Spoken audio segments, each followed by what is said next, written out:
Tonight, we dig deeper on the issue of security in Nigeria under President Muhammadu Buhari as we dissect more on the way forward for Nigeria. And leaders in the southern region of the country are considering taking care of security and fixing the issue of insecurity in Nigeria. We're looking at the centralizing power, the Amotekun initiative, and what this means for Nigeria.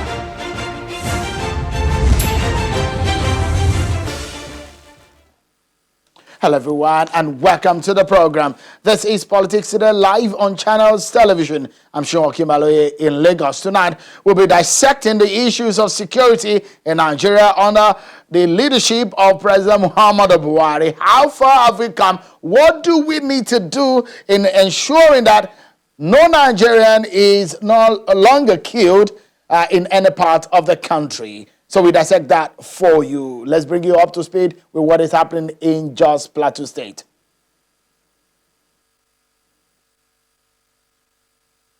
Where protesters at the DSS office there, you can see some friends and the supporters of the former deputy governor of the CBN, Dr. Obadiah Melafia, there protesting his arrest by the DSS. That was the scene when the supporters and friends of the former deputy governor took to the streets and protesting the arrest of the former presidential candidate at the 2019 election and former deputy governor of the CBN. The former deputy governor has been speaking about the invitation by the Department of State Service, DSS, over the statement he made on the state of security in the country. Take a listen to him. I know that I should have taken more care to corroborate some of the information that I received. But perhaps some of it was it was not such that you could corroborate. Uncorroboratable, if I could use that phrase. I was in no position to follow them to their camps and to corroborate what was going on. But I am not a sensationalist. I'm an economist and a central banker. By nature, we are very sober people. We are not given to sensationalism. Let me make it clear. I'm a humanist. I'm a man of peace. Even my name, Melafia, means a man of peace.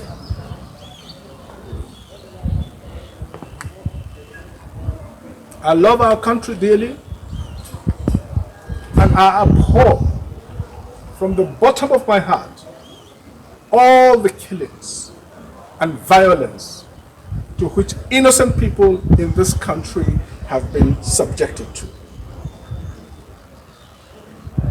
I pray that Nigeria will never experience another civil war.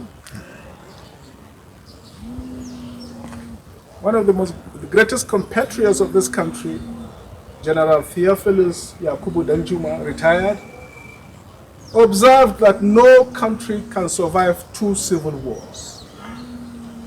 One civil war is bad enough. I also pray that the killings will stop in Zamfara, in Daura, in Katsina, in Beningwari, in my beloved southern Kaduna, in the whole of the Middle Belt, in Borno, Adamawa, and other places. The duty of government, the most elementary duty of government, is to protect its citizens. And when a government fails to protect its citizens, protect little children, that is a serious matter. Let me also say that any innocent girl or boy that is killed is my own child. That is Dr. Obadiah Melafia, former presidential candidate at the 2019 election, who is said to have been arrested or invited by the DSS over the comments he made on national security. We understand that he's working on perfecting his bail condition from the DSS custody. Well, before we get talking with my partner tonight on the program, let's get to see some of the political stories we have for you on our political roundup.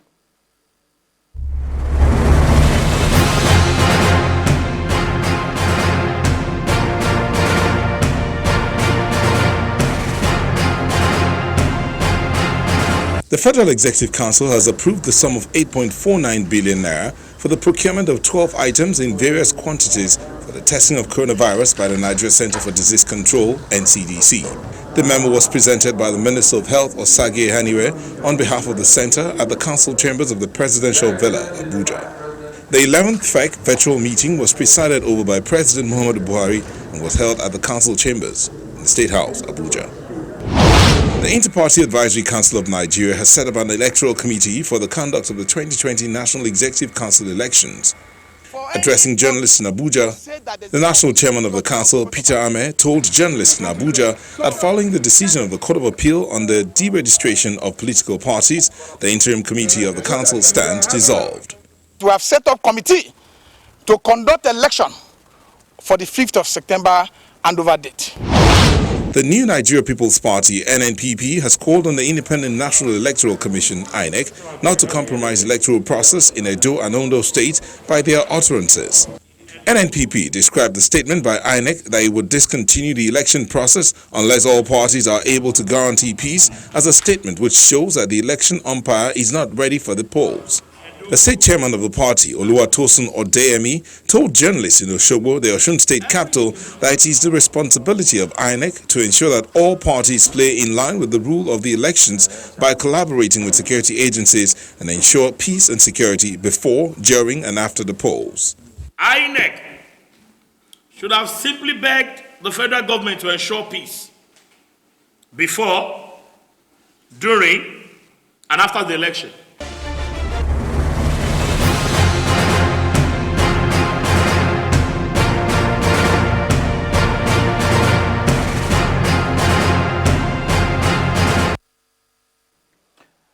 Thank you so much, everyone. Let's get to it tonight. Perhaps you get one of the most robust conversation on the issue of security in Nigeria tonight with my panel. And so perhaps one of the most important issues in Nigeria today is that of security in most of the northern region. There is a huge worry about the activities of insurgents and bandits. So in the southern region, leaders and governors are already making efforts at securing their own territories. The Ondo State Governor, Rotimi Akeredolu, yesterday inaugurated the pioneer officers of Ondo State Security Network Agency, Amotekun Corps. Governor Akeredolu is soliciting for more funding from the federal government to equip the police. Governor Akeredolu said that the Amotekun Corps is designed to support the existing security framework in the country.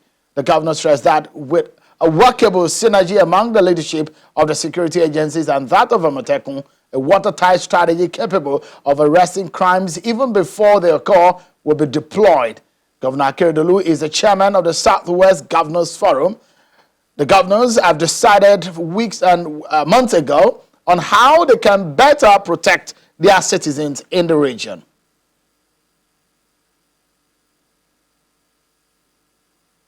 Governor Akeredolu joins me now from Akure, the capital of Ondo State. Thank you so much, Your Excellency, Governor of Ondo State. Thank you for joining us tonight. Let me begin by asking you, interestingly, I must say you look fabulous. Maybe at some point you were considering joining the army before you became a senior advocate of Nigeria. You look quite good in that uniform. That's on a lighter note. Let me begin this conversation. Since I'm talking to a senior advocate of Nigeria, security is a major problem of Nigeria as we speak. With this initiative of Amotekun, first and foremost, would they be carrying arms? Because I saw some of the officers there with some guns. So you are not so clear.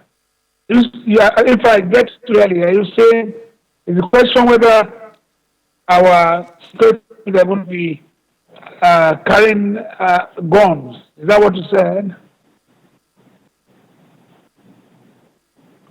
Are you with me? Yes, absolutely, Governor. Please go ahead. Is your question whether you are going to be carrying guns? Yes, yes. Would they be carrying guns? Because I saw some of them with guns. Well, today, men who are carrying non-prohibited guns. You know, there are guns that are prohibited. There are some that you get license for. So they are carrying non-prohibited guns.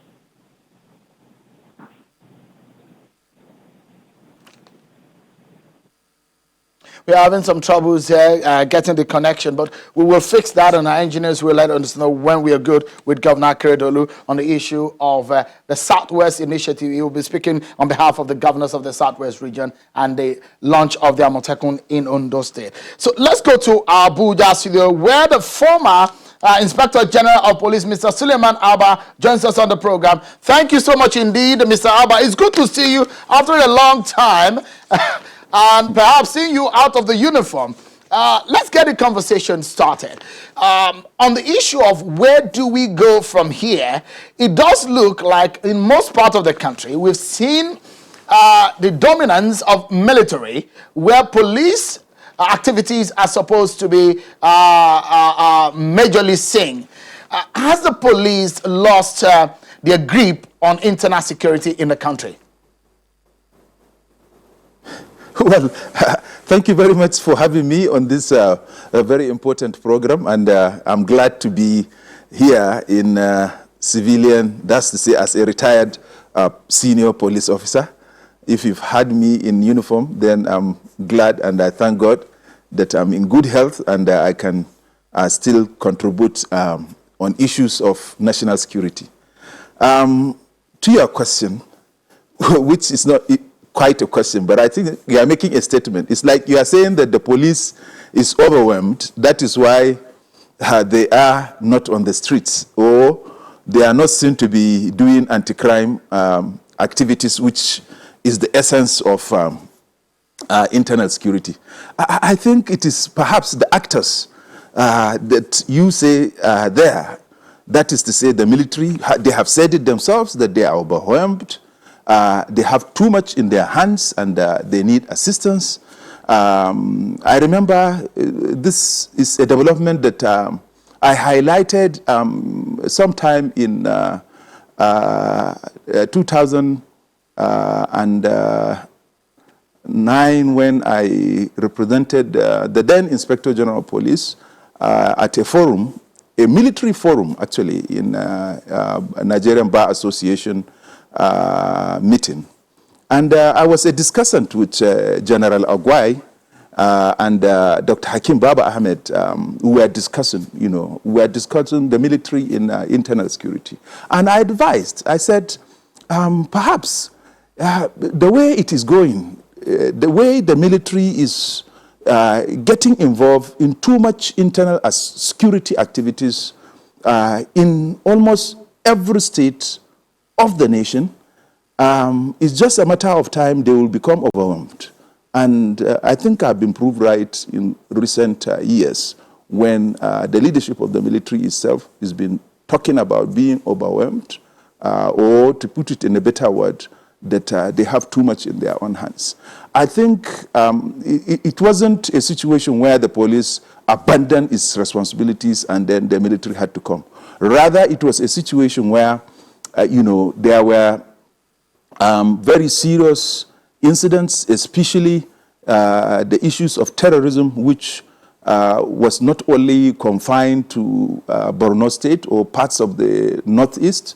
There were also incidents of terrorism reaching up to Abuja. And you could recall there was a time when in Abuja, hardly do people go to market, even mosque and churches.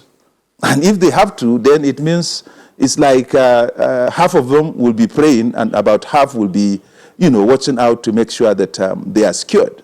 And even with that, incidents were occurring. And it was mainly that reason that brought in the military in most parts of, let's say, the northern states. And in the South, for example, where I was Commissioner of Police in Rivers, it was similarly the incidents of insurgents who at a time, I remember in Rivers State, there was a situation where prior to my arrival as Commissioner of Police Rivers, there was an incident where insurgents came close to entering the government house and attacked it, if I may put it directly. But then there you are, there were also incidents in, let's say, in the central part, northern part of Nigeria, particularly in Plateau State, where as a Josite, I can speak a lot on the issues of insecurity in the Plateau.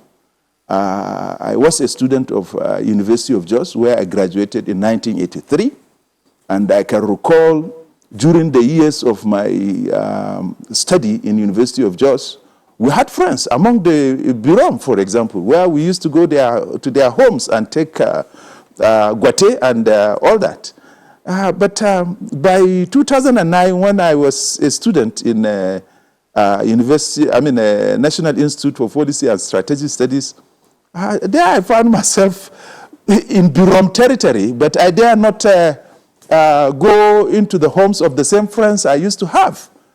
And what was responsible for it? Of course, maybe when you ask the question, I will come to it. But there were good reasons for the military to come in, but then it wasn't because the police had abandoned its responsibilities. Rather, it was because the military have found that internal security is a very, very important area where they can show their expertise, where they can contribute in strengthening security of lives and properties. So where, Mr. Alba, it was necessary for the military to be there, I think there's nothing wrong with that. But we also know that there were, up to now, there are areas where the military should really vacate and allow the police to continue their normal day-to-day anti-crime activities, right, so that Mr. they concentrate on those areas where you have, whether it is necessary for them to be there. Mr. Alba, we have about 60 seconds before our first break on the program. But a lot of people have said one of the major problems of policing in Nigeria is the lack of the balance of the ratio of the police officer to citizenry, just like we have in other climes. We have less than about 400,000 police officers or policemen in Nigeria. What would you say is perhaps the ideal number of policemen that we should be having in Nigeria? We should be having something like 1 million, but I think with 500,000, the police will really go a long way in proving itself. Okay, so it brings and me it's very easy to get the 500,000. It's very easy to get the 500,000. What you need to do is this: the unnecessary proliferation of agencies, repeating the same job, duplicating the same job of the police. And I can be very direct. What is the National Civil Defense doing, having, the same police stations in every local government where the police have a police station? That's a duplication and a confusion. So resources being duplicated, resources being wasted, and go around. Once it is 4 o'clock, you don't see any civil defense guy on the street fighting crime. So it's a complete waste.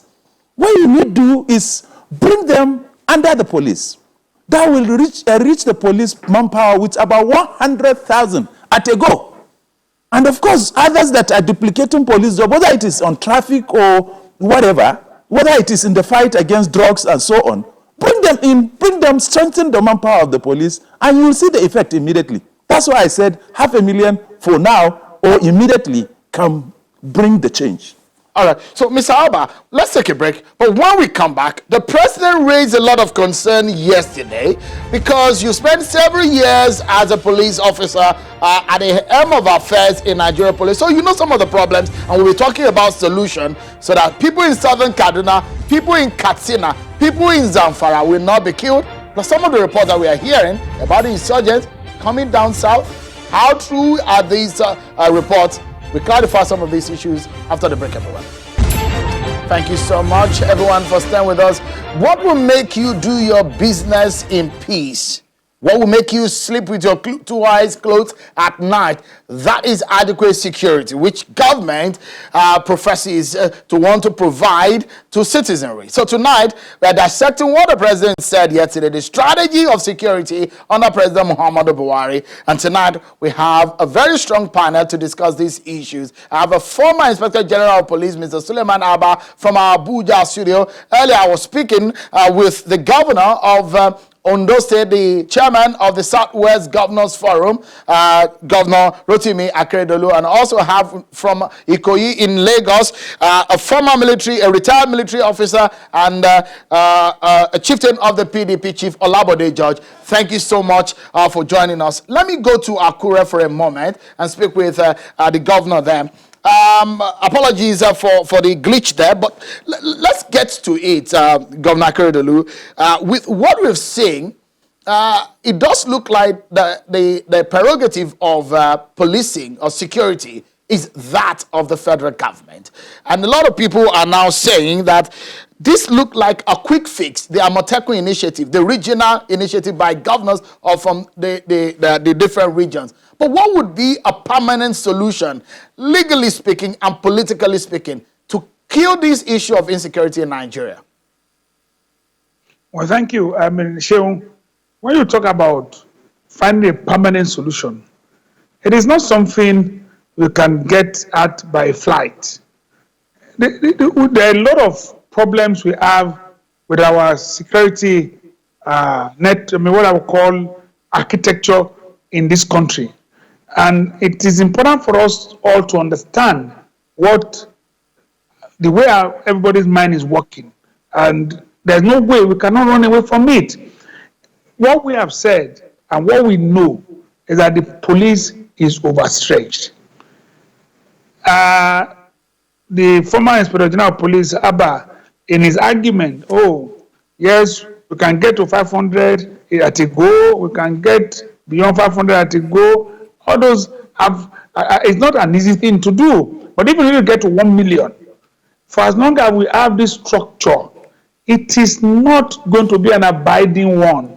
If you are talking about security of our people, you are talking about security of lives and properties, and all of us are thinking about what can be effective.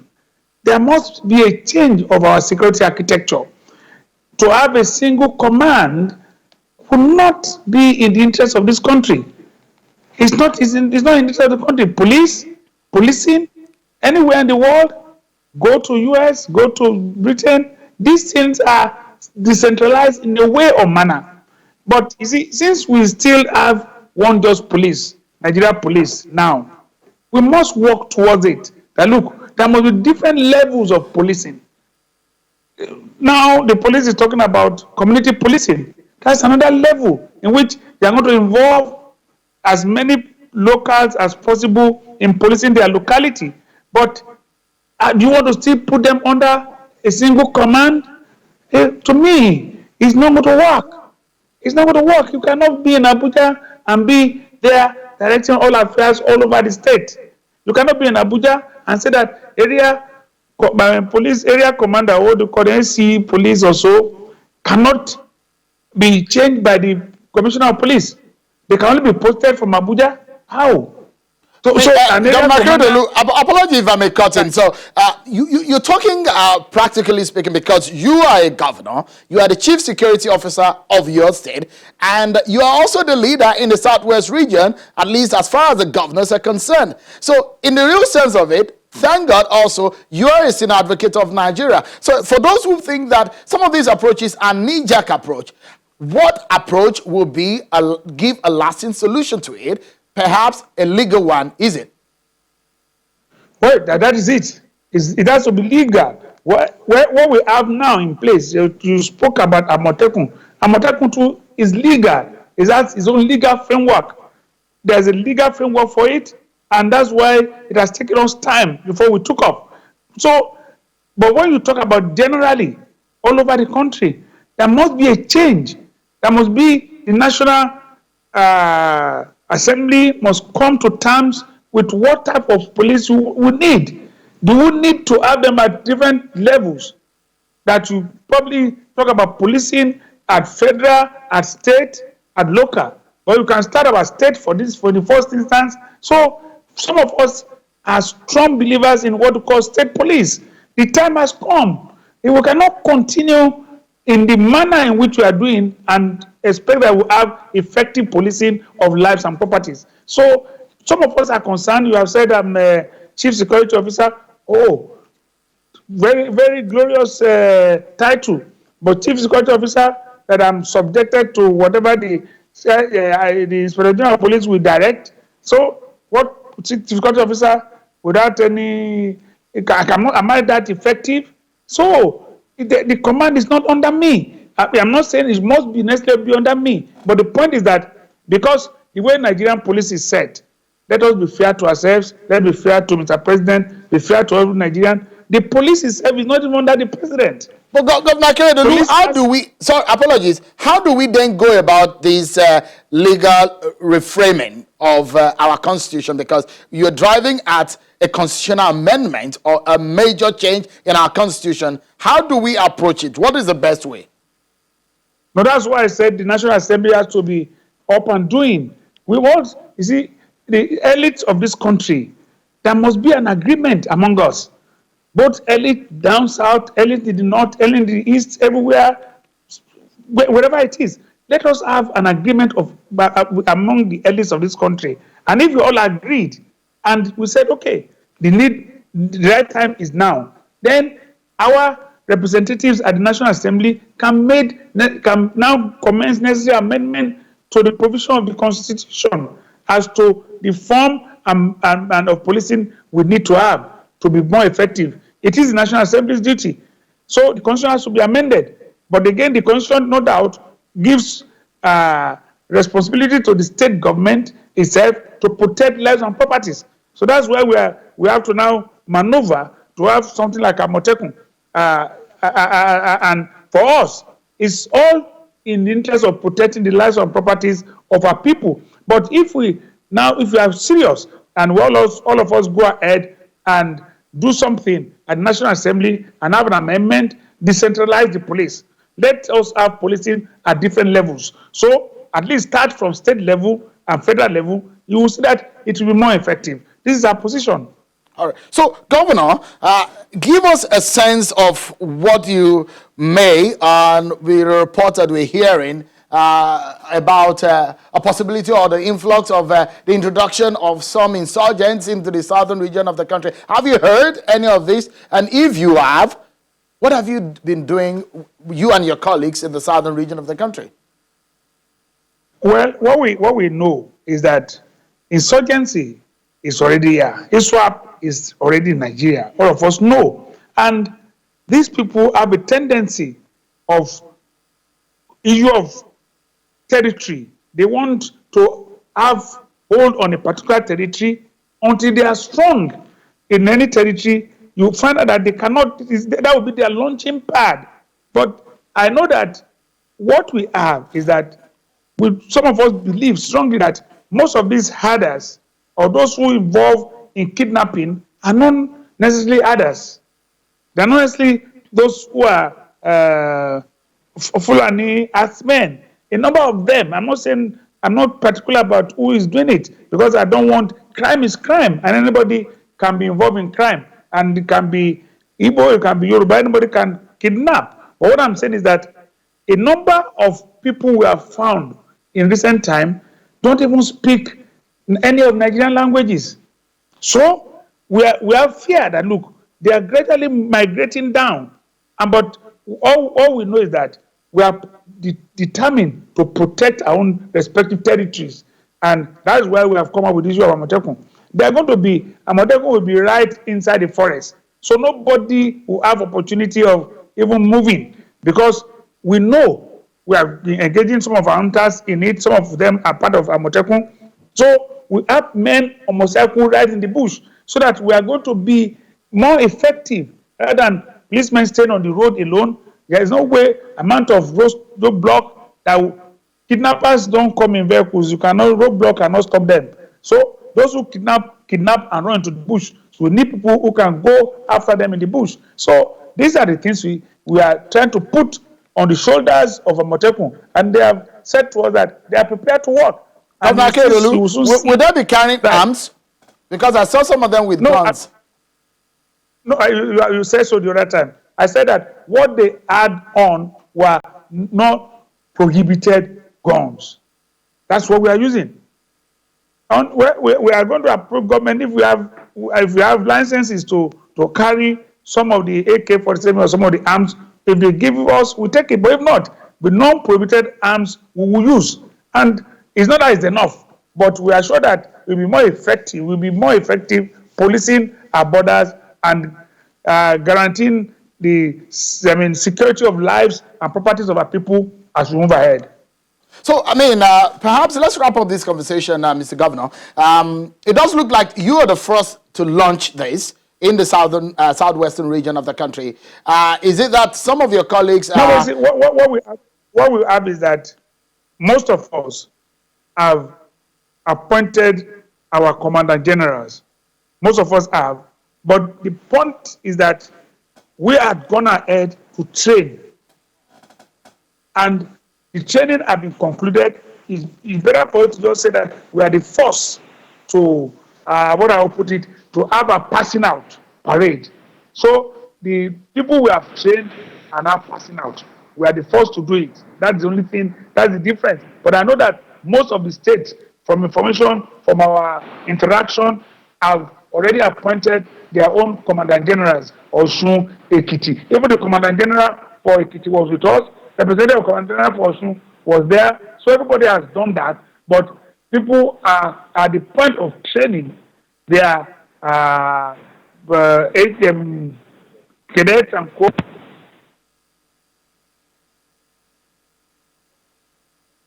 All right. Thank you so much. Governor Rotimi Akeredolu, Governor of Ondo, said, thank you so much indeed for your time there. Let's go back to our Abuja studio with the former Inspector General of Police, Suleiman Abba. You heard what some of the things that the Governor Akeredolu said there. And if you look at some of the issues raised by President Buhari, he said he was wondering where some of these small weapons are coming from. He also mentioned the issues of intelligence in the Nigerian military and how they need to work with communities there.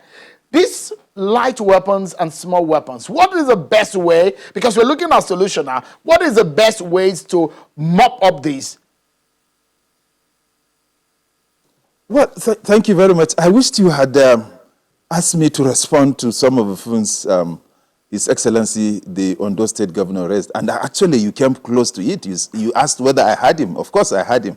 But since you are not talking about it, and he's my senior as a lawyer, he's a senior advocate. I respect that greatly. He's my senior. But please, if you may want to respond to him. No, you may want to respond to some of the things. Fine. Since you're a lawyer too. If you want it that way, let me start from there before I come to the issues of proliferation of arms. I'm glad His Excellency himself admitted it's like the want of power that is driving some of the governors, control of the police is what is driving some of them into the issue of state police. Let me start by saying that in 2009 in NIPS, I wrote a beautiful project. I conducted a research on discipline in the Nigeria police and assessment. At the end of it, I even became an examiner, external examiner. In it, I recommended very clearly that it's not state police that is the problem. What we need to have are local government police. Is the lack of strong policing at the local governments that is causing the insecurity in this country. Recall when traditional rulers and the local government officials were working hand in hand with the police. They had full control of security situations in their local governments. And once it is done in every local government, that will mean nationally we have improved, if not firm control of security in the country. There will be improved security. And this is why, in relation to what you said about the recent comments by His Excellency over security, let me tell you that as chairman of the Police Trust Fund, the Board of Trustee of the Police Trust Fund, I have had beautiful interactions where we have gone very far. The board has gone very far in approving the budget where we will assist the police, that's to say support the police, by buying rugged motorcycles that are fast enough, almost 90 kilometers per hour, that will be able to compete and beat the motorcycles of the bandits, in the local governments or in the communities. And that will certainly help the police in checking the activities, the violent activities of bandits in parts of Katsina, parts of Sokoto, parts of Zamfara, Kaduna, and Niger State. And I also want to state that one of the problems was the withdrawal, if you like, or the suspension of the operation of Federal Highway Patrol. This has also been discussed by the Board of Trustee of the Police Trust Fund, and it has approved that we have talked to the Inspector General of Police, and he has accepted to introduce the Federal Highway Patrol. Nowhere in the country, not even in America, do they abandon their highways. You don't abandon the highways because whether we like it or not, I heard you saying, or I heard His Excellency saying that kidnappers don't use the highways. There is no way they can operate without coming on the highways. No way at all. I was Commissioner of Police in Rivers for 2 years, almost 3 months. And most times it's on the highways we intercept them. Of course, their hiding places are in the bush, or sometimes even in the cities, in the neighborhoods, where you least expect it to be. But whether you like it or not, when they commit, they use the highways to return home where they came from to do their operations, or to run away from arrests. Mr. Alba, and once you abandon them, yeah. Mr. Alba, just a moment. Let me bring Chief Olabode George into the conversation now. He's a former military officer, a politician who also has headed a state before. So, let's tap some knowledge from him tonight. Thank you so much, Chief Bode George, for coming tonight. This is very instructive, Chief George. The president said that these terrorists are in the localities. How is it that they are not short of small arms? The president queried the security and intelligence chiefs. According to the president, he said, we have said enough on the need for them to rejig their operations. So as a former military officer, what is there to rejig, and how will they go about the rejigging?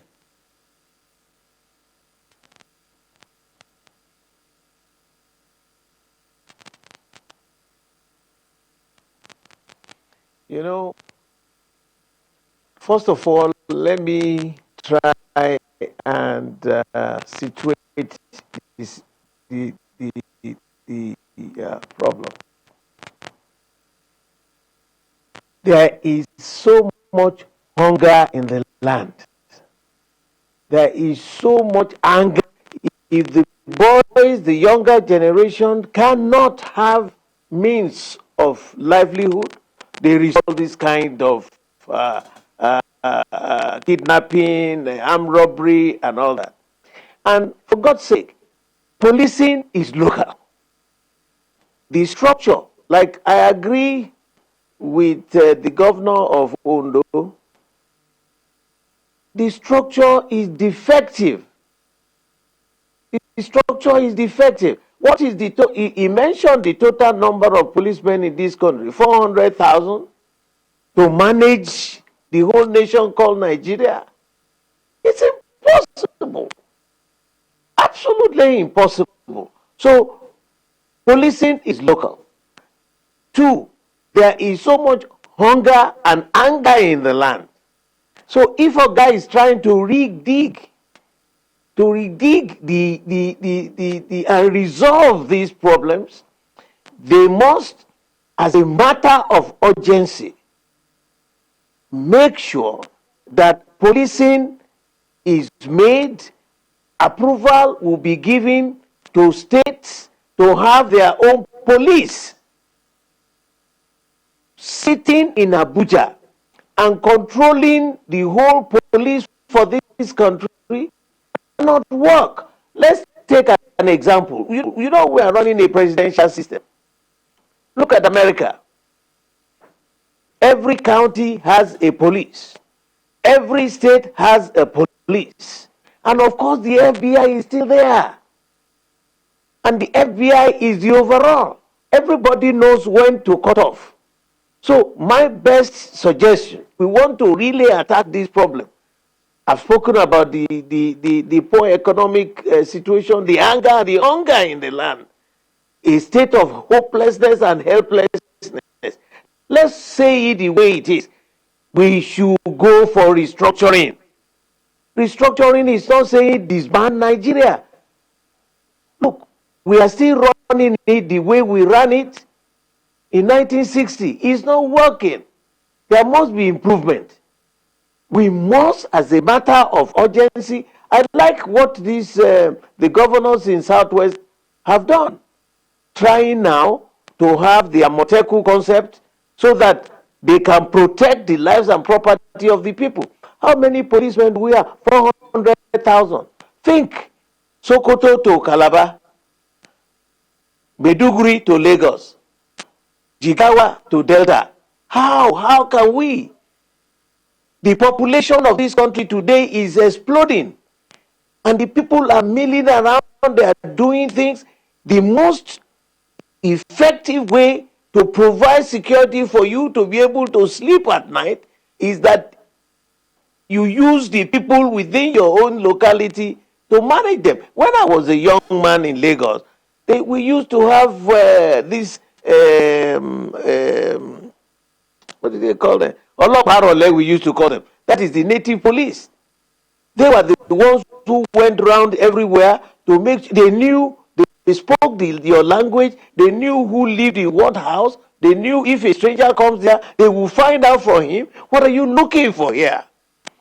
Right now, you can, it's only from the central, from Abuja, you post the police from one location to the other. It's not working. And others should just go back to his drawing board, reassess it, and let's do a restructuring. So restructuring doesn't mean disband Nigeria. No. You now make sure that we do it the way the civilized world is working. And it has worked for them. America, like I said, they have the county police, like a local government police. They have state police. And they have the national police, which is the FBI. Even in England, in London, you have the Metropolitan Police. By the time you go to the Midlands, they have another Metropolitan whatever. In Scotland, they have them.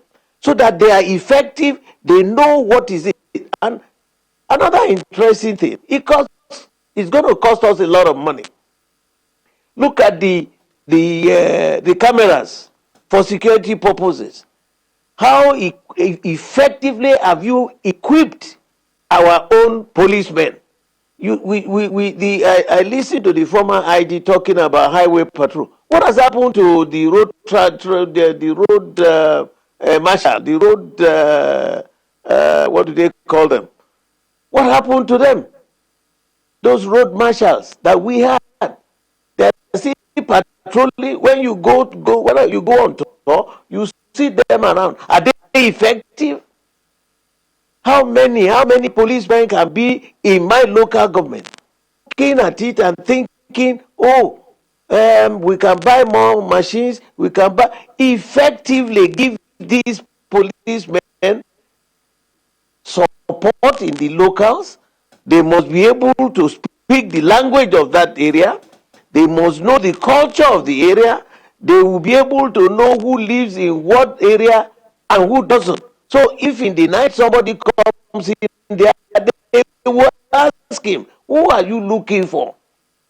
At my time, we you know the word almost now call some name.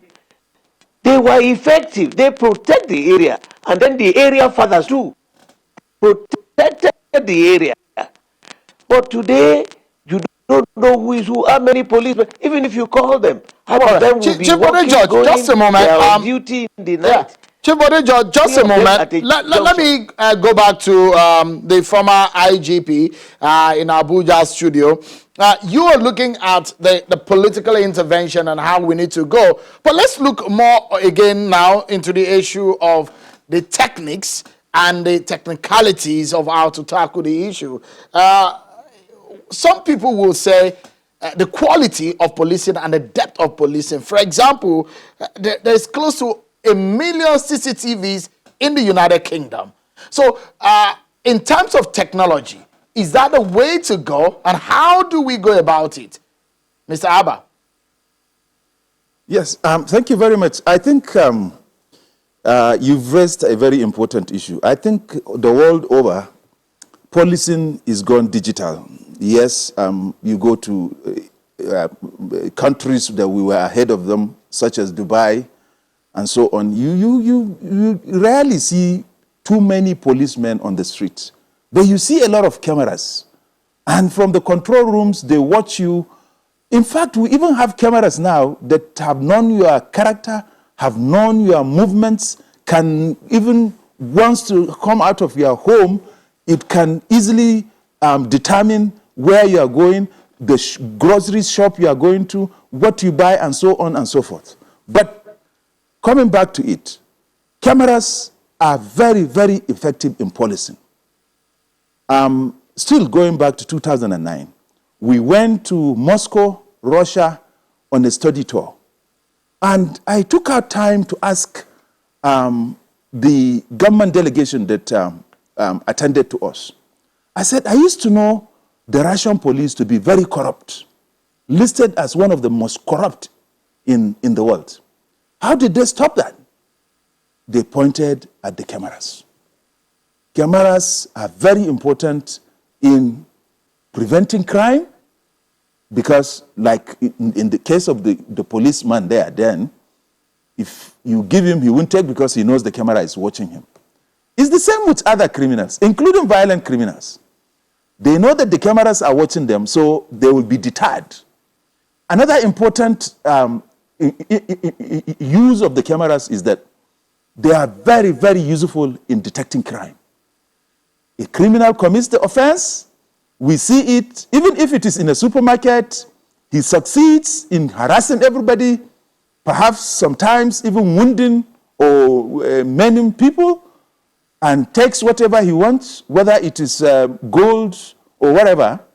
He escapes, but at the end of the day, the camera would have recorded him, and it will be easy to even detect where he lives and easily get to him. Mr. Abba, the beauty if I may, sorry, apologies to would have worked in Nigeria. I'm becoming local here. No, but I think you need to allow me the same way you allow their excellency. All right, so go ahead, I'm not His Excellency yet, but I think I know better than them when we are talking about security and policing. So allow me to talk. No, Otherwise, please go ahead. I wanted to ask a follow-up question. If I localize the issue of cameras in Nigeria, our problem insecurity is mainly caused by politicians. The same politicians will not allow these cameras, the contractors who are to install these cameras, to get them installed properly. We saw what happened in Abuja. As IGP, I cried out. A contract of about $400 million where a state-of-the-art cameras were installed or were supposed to be installed since they were not completely installed.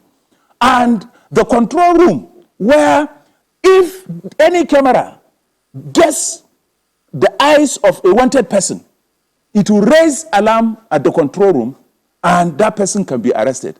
It was never allowed to get through. What happened? No, we don't know. At the end of the day, the job was not completed. The Ministry for Police Affairs was the one handling it. It was never completed. It was never handed over. The police was denied the use of it. When I was Commissioner of Police in Rivers, I saw it working. The state government, under Rotimi Amechi, they were able to install quite a number of cameras, and of course some cameras too from the federal government. But then you could see if there was seriousness, it will work. A situation where in Lagos, where I was also Commissioner of Police, where I was deployed in 2011 to Lagos as Commissioner for Election Duties, I was there for 6 weeks. I saw it working. You know, Fashola was the Commissioner of Police. He established the Security Trust Fund, and they established a control room. The cameras were there. The police was properly equipped, and effectiveness was it. The same thing can happen if the politicians make the resolve to arm, or to equip the police, especially with modern state-of-the-art equipment. You will see the change. You have very courageous policemen, well-educated. All they need is the equipment, get properly trained, take care of their welfare, which the trust fund, the right chair, the board of trustees will do. Just give us time to get out of some of the problems that had to do with its establishment, particularly of the board of trustees, which His Excellency, Mr. President, is attending to as I speak to you. Once that is true, you see expenditures. All right. So, Mr. Alba, let's get Chief Bode George back into the conversation. Please, just a moment. The purchase of equipment, state-of-the-art equipment that will reduce crime in Nigeria. All right. So, Chief Bode George, you touched on a very key issue, which is the political arm of the leadership arm of all of these things that we're talking about. So the big question is the political will of this issue of restructuring. We've been chewing it and talking about it for a long time. How will this happen? Do you see this happening under this present government?